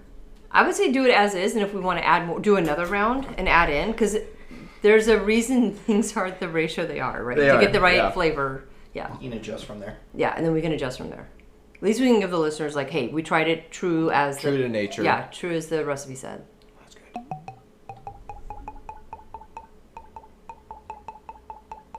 Now I know what you're thinking. That sounds more than 2 ounces, but it's 2 ounces. 2 ounces. He poured really slow. Next up is 1 ounce of honey syrup. Okay. Hoorah! It's not done yet. She's not done. Hi, Meg. All right. Oh, look who had a big nappy. That Okay. was a big stretch. Okay, what's next? Alrighty, next big up stretch. is a dash of orange bitters. Just a dash. Just a dash. What's a dash? I'd say probably. Actually, I don't know. That's really tough. What is a dash? I think a dash would be up to personal taste. Good. Like, yeah. Next. Okay. Alrighty, and that's it. So after you have that, you're going to gently shake into a glass, and then once you're done shaking, pour into a glass with ice cubes in. See, See, if you ask for a gentle stroke, you're gonna get a gentle stroke. You're gonna get what you paid for. Damn right. Damn right. And then remember to pour over and then garnish with orange peel. And it says orb, but we're gonna say the orange peel and cinnamon stick. Okay. I think so too. All right. Our last waning moon cocktail with our mugwort. Cheers. Cheers. Cheers. Oh, that one's good. The honey pulls the bite away. Oh, that is good. I gotta say, I'm not a whiskey drinker. This is really That's really good. good. The honey and whiskey just make a great blend together. Yeah. And it's mugwort. Can we have that for the Yuletide celebration? Should we do that? Yeah. Should we do this for Yule night? That's good. Oh my god, that could be a good That is first kickoff. really Yeah. good. Before we hit the mead. That's sure, my yeah. favorite. So far, this is your So far, favorite? that's favorite. Yeah, I'd say so too. I'm gonna be honest with what's coming up. It's gonna be hard to compete with this one, but we gotta go through all of them. This is really good. All right, so now let's move into our dark moon cocktails, and you guys, we have a very unique situation coming up at the end of December. So in the calendar month of December, there's actually 2 new moons. Ooh. Which means, in the astrological sense, if there's a second new moon, it's called a black moon. So we have some really specific energy that's coming up at the end of December for our December 30th time. So that's why I wanted to kind of combine, because it's the same theme. But what do we have, Connor? For our first dark moon cocktail, what are we looking at? Alrighty, first one on is Golden Chamomile Bloom. Ooh, I like it. Okay, Sounds I like good. it. I like it. It's going to be, the theme is rest and healing during a dark moon. I like that. Chamomile's calming properties shine in this soothing cocktail, protect for self-care or quiet rituals. Good. This is going to be good. Okay. So the ingredients we're going to be needing is 1 ounce, well, sorry, let me rephrase. We're going to be needing chamomile tea, Okay. bourbon or white rum. Okay. We're going to be doing both. This one we're doing a double. Two-part. Two-parter. Yeah, let's do a 2-parter. You're going to need honey. You're going to need freshly squeezed lemon juice. Okay. And a dash of Angostura. And here's Ragnar. Angostura? He wants to smile. You want to get fucked up? Ragnar. This is why the mic looks like it does with white. The way he looked at me too for that. What is that? Angostura bitters? Angostura bitters. Hi, Sounds Ragnar. Russian, but Hi. You gonna help us? Okay, Ragnar, you guys, is actually on the table with us making cocktails now. Here we are. All right, does he put ice into the shaker first? this one, it does not call for ice. Yes, bitters with ice. Okay, Yep. there you go. So place, Yeah. Perfect. and then it's going to be 1 ounce of chamomile tea. Okay, Guarantee. 1 ounce. Is that a full ounce? Next. Okay. And then it's going to be 2 ounces of bourbon. Just flip this over here. Yes, Oh, jeez. 2 ounces. Okay. Next up is 1 ounce of honey syrup. Okay. Love it. You're literally in the middle of everything, Ragnar. It's very difficult. Okay. Attention. Center of attention. I don't think Ragnar likes the paper. He's like flinching and like You he don't really like it, did a Rag? little like almost pat down. Ragnar, you getting pissy? Are we getting pissy? Head. Okay. And Connor, what's next? It's going to be 1 ounce of fresh lemon juice. Is that a This lemon one- or lime kind of juice? Lemon juice. Lemon. See, look, he's in attack mode. Ragnar, why He's are we feeling pissy? violent. Why are we pissy? Is it too much? He's overstimulated. 8. Okay, 1 ounce. Give that a little shake so it doesn't settle. Ragnar. Yeah, 1 ounce of freshly squeezed lemon juice. Okay. One it is. Next. Next is a dash of Angostura bitters. A dash. Yeah, wait for the ASMR. That's like a dash, right? I don't know. Yeah, That's good. I like it. We're just on Okay, next. So next you're going to shake it and then pour it into a glass filled with ice. Okay. Figure it out, brother. It's gonna piss him off. Yeah, he'll run. Oh, Taylor. Yes.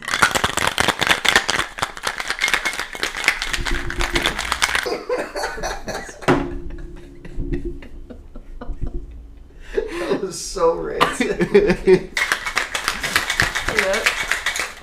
It's plenty for me.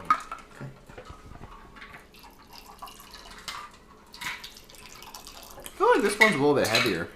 Think so? A little bit more liquid on it. Yeah. I think you're good. Yeah. All right. To See our it, dark moon. Chamomile. Heading us off. I like it. Cheers. Cheers. Cheers. This one, meh. Actually, I kind of like this one. But I like it. Yeah, this is a close number 2 to the mugwort for me. I like it. Yep. Wait. It's okay. Oh, I really like the mugwort. This one actually takes over the mugwort for me. No, it does? Yep. Oh yeah. You like That the is chamomile? good. Stand Oh on- my god, that is good. Stand on business. I am standing on my 2 feet. This takes the number 1 seed. You like the chamomile dark moon over the mugwort waning moon. Okay. And we used the rum on this I one. might put this. No, in we too. didn't. Oh no, sorry. We used the the bourbon on this one. Let's try it with the rum. I will see how the rum is, but this Yeah. is my favorite so far. Okay, Taylor? I think I'm putting it in too. This is Okay. good. Okay. I don't know why chamomile is just good. The chamomile, gosh. our bodies know what to do with chamomile. Also, though, I think that helps. You know, like your body's like, okay. Not everybody is familiar with the mugwort. Okay, we got the rum? Yeah. So now we're going to be repeating the exact same steps Okay. for the rum section of it. White rum, not dark rum. You Okay. run those steps by me again. Yeah, I did so one more time. it's going to be 1 ounce of chamomile tea going in first. Chamomile tea for the win. It's important. And then make sure you have ice in the shaker already. Okay. do Just you makes it blend easier. Yep. Step ahead of you there. like it? 1 ounce. I did that for you. Look at me. Okay. That was a heavy pour. I was told it was too light. So next up, we're going to do 2 ounces of white rum. Okay. I said do 2.5. That's just me. Okay. Next up is 1 ounce of honey syrup. Syrup. Syrup. Yeah, look at that pour. Every drop matters, otherwise we gotta scrap it. That's right. 1 ounce of fresh lemon. What dignifies fresh? What's your time limit on from squeeze to 2 hours. to pour? 2 hours? You got a 2 hour gap? No. Mom, how long does lemon You juice can last hold lemon forever? juice in the fridge for a while. Yeah, Does so it still count as fresh? I think so. yes, If you fresh squeeze is it, if yeah. it's home squeezed. 1 ounce of that. Okay. 1 ounce and then a dash of Angostura bitter going in. That's right. Fuck, it's genius. Now, my spoon. Merry Christmas. My spoon. My fuel. Okay.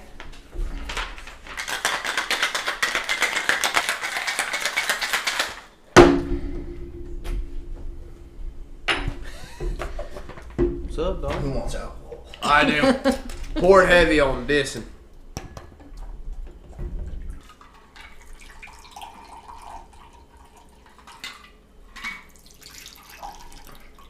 that was actually pretty even pour. I'll give you that. Good job.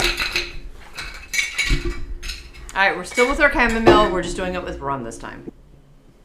All right, cheers. Now you gotta swirl it around, get the legs going now. Cheers. I like it with the bourbon better. I like it better with the rum. What's going on with your eye there? You taste the, what is this, chamomile? Chamomile. You taste the chamomile more with the You rum. taste the chamomile more with the rum. You do. It's a little bit more sweet with the rum.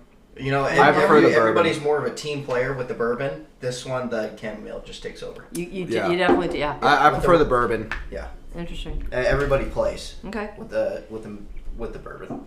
So my choice, I would pick the white rum, but you guys like the bourbon. You guys are definitely bourbon drinkers, so. Yeah, I prefer the bourbon. Dark liquor with chamomile. Okay. Another. I like it. Okay, what is? Is that the last one? No, we got 2 more drinks you and then still- that's we it. have- Yeah. Oh shit, fire! Shit. Okay. Okay, so now we're going into our second Dark Moon cocktail, and what is this one called, Connor? This one is the Mystical Myrrh Manhattan. Okay. What do we got? Theme is protection and spiritual connection. I like it. Myrrh's deep. Murders? Myrrh. Myrrh? Yeah, it's myrrh. Yeah. Myrrh's deep, resinous energy pairs beautifully with whiskey and warm spices, making this cocktail ideal for grounding rituals or honoring the spirit world. Okay. It's great. Okay. Great for this time, too. This is perfect, yeah. So the ingredients you're going to be needing is bourbon, sweet vermouth, aromatic bitters, Okay. and then a pinch. You're going to need food grade myrrh or the syrup, and then orange peel for garnish. Okay, perfect. Oh, what does Taylor do? Going straight into a shaker with ice in it, 2 ounces of bourbon. Make sure I get my full 2 in there. Noodles. Hi, noodles. All right. Okay, what else? What's next? 1 ounce of sweet vermouth. Nice. That was good. I was getting distracted by noodles. It's hard. Noodles. Noodles. Sorry about the bilge. Lots of kitties helping. Okay. All right, next up is 2 dashes of aromatic bitters. 2 dashes. Not 1, but 2. 2. Put them in. Count 1, 2. When it says for syrup, should I just say 1 ounce of syrup? Syrup. It's a Yes. small pinch. Okay, Yes. so then if you have the homemade syrup, Yep. we call for 1 ounce of that syrup for the myrrh. Can you remind Syrup everybody how recipe. to make this simple syrup if it says? What is? So this one is in a saucepan. Combine 1 cup of sugar with equal parts water and a few small pieces of food grade myrrh resin. Heat gently, stirring until the sugar dissolves, and then and allow the myrrh to infuse into the syrup. Okay. Strain and cool. Smells good. Yep. So 1 ounce. So 1 ounce. 1 ounce. And then shake. Lovely. And that's it. Over ice for the cups or no? No ice? No? Okay. It calls for the ice to be pre-chilled. Ooh. And this one calls for martini glasses. Ooh. Oh, that would be cute. Oh yeah. That would be cute on this one. What's the garnish on this one? Garnish is orange peel. Yeah, perfect. Okay, we got that. Let's give it a try. All right. This is our myrrh. All right, dark moon cocktail. I am always on the right. No. Just like the calendar, I'm on the right. He took mine this morning. Ooh. This one's interesting. Yeah, the sweet vermouth. That's what I'm tasting. Is that what it is? Mm-hmm. Oh yeah. Me. Yeah. Me. I don't Me? dislike it. Yeah, I don't dislike it, but I don't know if I. I wouldn't order it. Yeah. Hmm? Sweet. It's a little. good. It's, He hates it.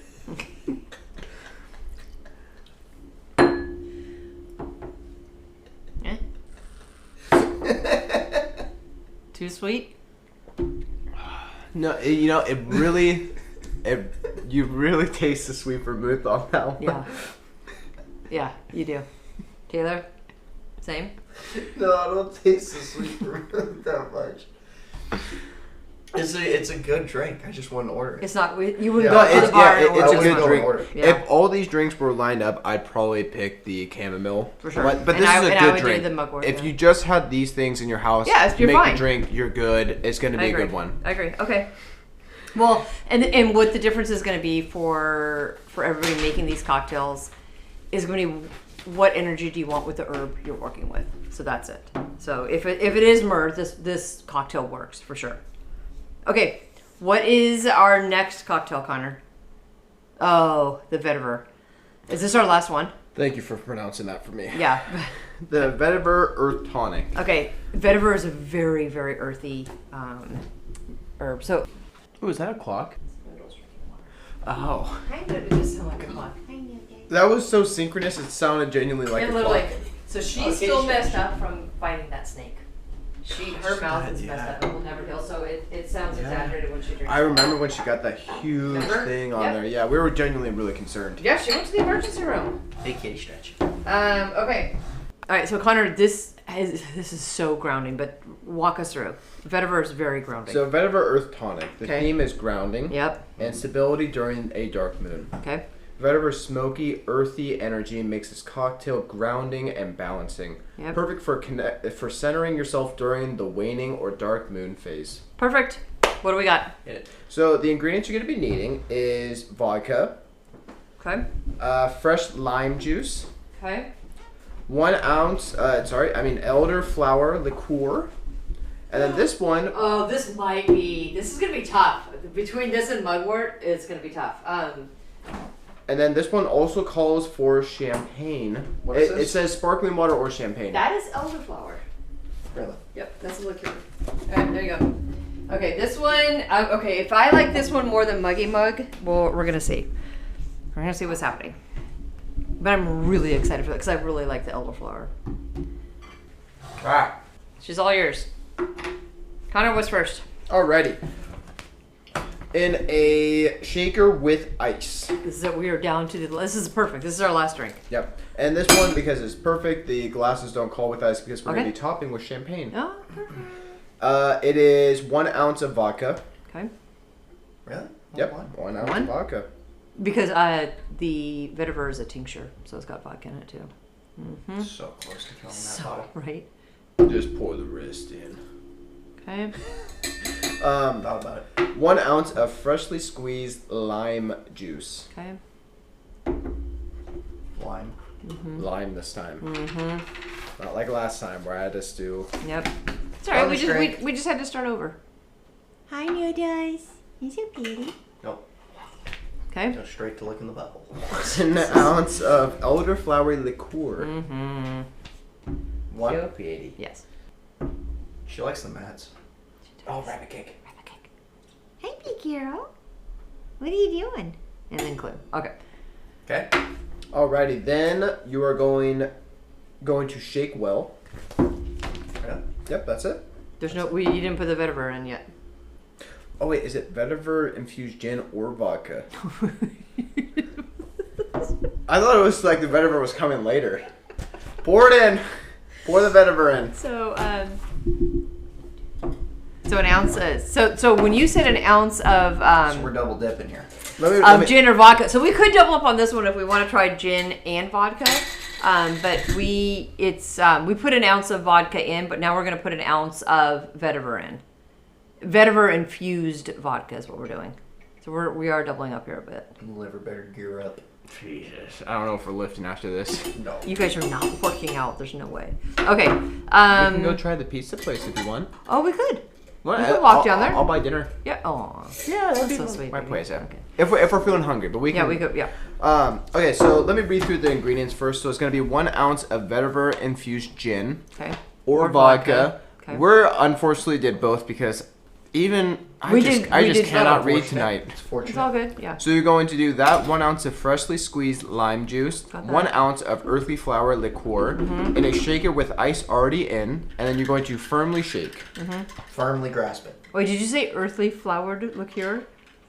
Elderflowery liqueur. Firmly shake. I love it. Firm grip. I'm really excited about this one. I need to get the champagne. Not allowed. Just a Just a little little bit. Yep, just a little touch. Perfect. All right. Fluff, fluff. And it calls for 3 ounces of sparkling water or champagne Perfect. to have for a single drink. I think that'd be the perfect Okay. amount. Dark moon. Cheers. Cheers. Cheers. Oh, that's good. Not my favorite. I think the vetiver. So one, I did not infuse it long enough. I'm telling you right now. Tastes a lot like lime and vodka. What I liked about the chamomile is that you genuinely got to taste the chamomile Yeah. with the bourbon. So vetiver is very earthy. Like it's a very very earthy taste.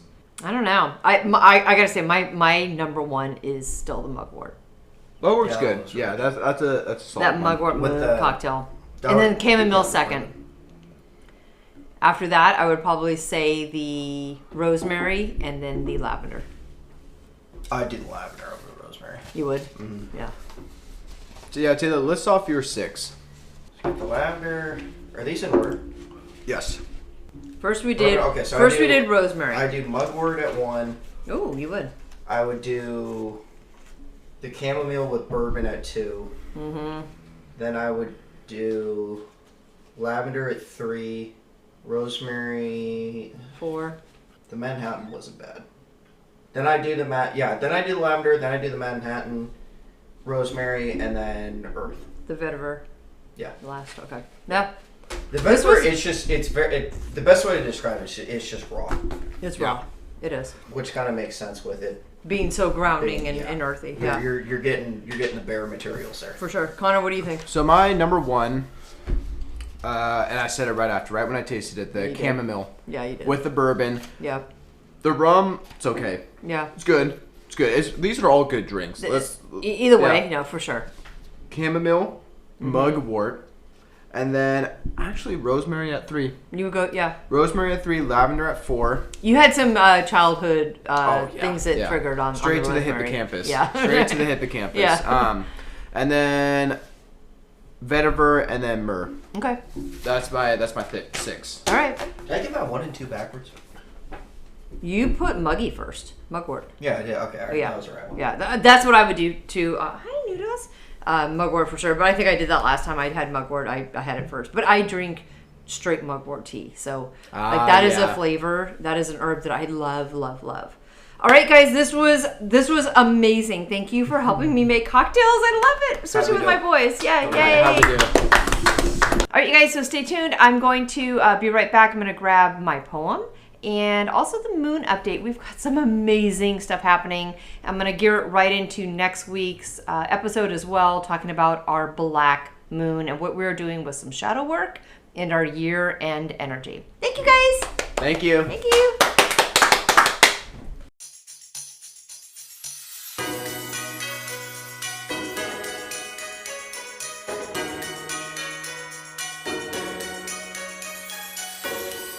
Oh my goodness. I love my boys so much, and I have so much fun when the 3 of us are together. So hopefully you were able to get through that segment with all of the giggles and the laughs and the playing around, but we sure had fun making all those cocktails and certainly picking out our favorites.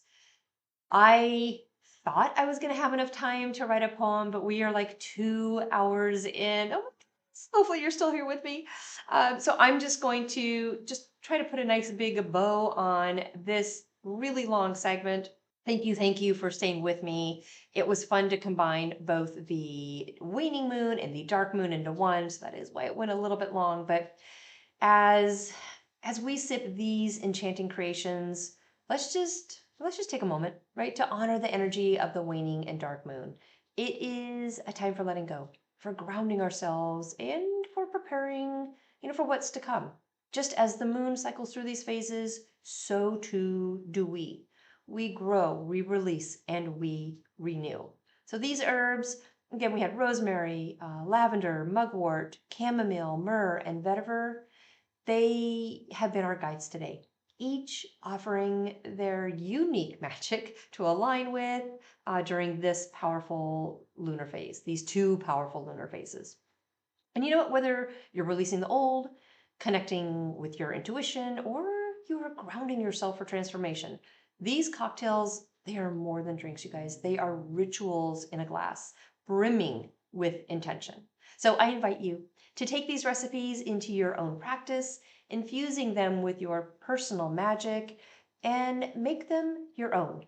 Let them support you as you work with the cycles of the moon and your inner energy. So as we close, I just want to leave you with a little toast.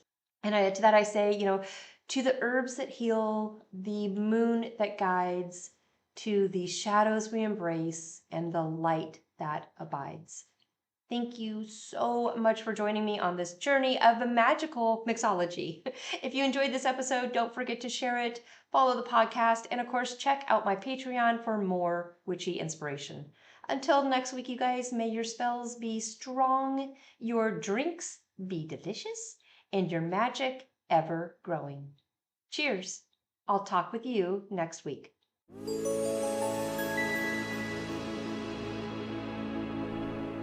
Thank you for joining me today at Witchy Work Wishes, a place to find your weekly inspiration for bringing your personal witchcraft practice into your business, work, and office. For more information and additional content, please visit me online at witchyworkwishes.com. If you want to send me a personal note, please email me at info@witchyworkwishes.com. And of course, you can follow me on Instagram and Facebook. Just search for Witchy Work Wishes.